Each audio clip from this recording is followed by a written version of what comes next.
Hey pilots, I've got something today I want to share with you, and this down here is an F86 that I bought from Banana Hobby, and I wanted to let you know what I did with this plane because it really didn't fly that well, meaning it didn't have enough power.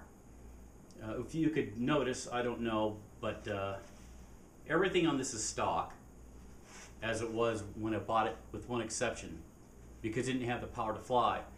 What I did is I took out the motor, the EDF motor in this thing, the 50 millimeter, and I put a 64 millimeter motor in this plane. It made a hell of a lot of difference.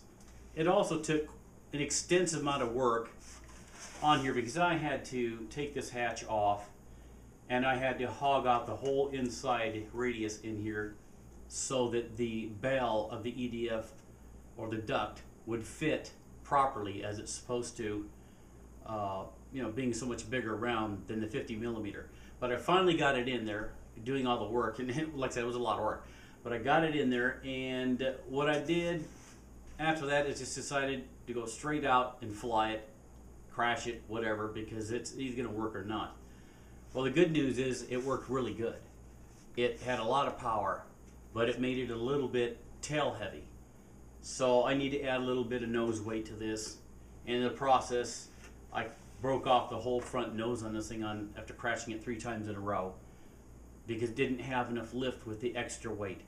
So the next thing I'm going to do, I'm going to go ahead and I'm going to cut up on the body lines of this wing here and along here and then down here. And this will act as a forward flap for lift. I will probably just push a toothpick in along that cut and then clear tape over just to test it. And then we'll see how it does. I think it's going to have a lot more lift, and that's what I'm after. I'm after more lift because this plane doesn't have a lot of body surface, a lot of lift surface underneath for that extra weight of the 64 millimeter motor and of the 1300 milliamp battery I put in here when it was supposed to come with an 850 and fly with 850. So there are a few changes made in order for this plane to do what it does now. But now it does have plenty of power because I'm at 3,500 feet here where I live.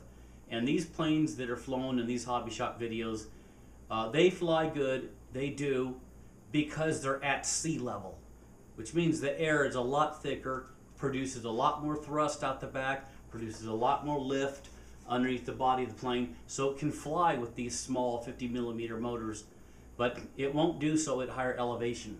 It simply won't have the lift, it won't have enough thrust, and they barely fly and they stall easy, and there's been a lot of complaints about this. So I've made this change.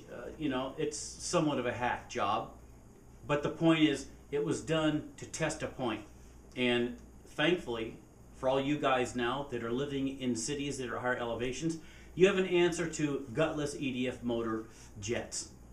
Because before, yes, you're riding in and complaining they have no power. Well, they don't, because a lot of you living at a high elevation. And so this is one of the fixes, one of the ideas.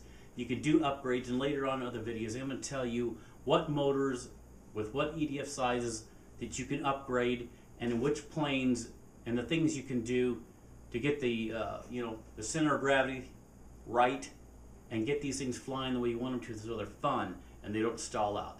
So that's it for now. I hope this is going to be helpful for you. We'll be talking more about other things and other videos in regards to EDF jets and their power.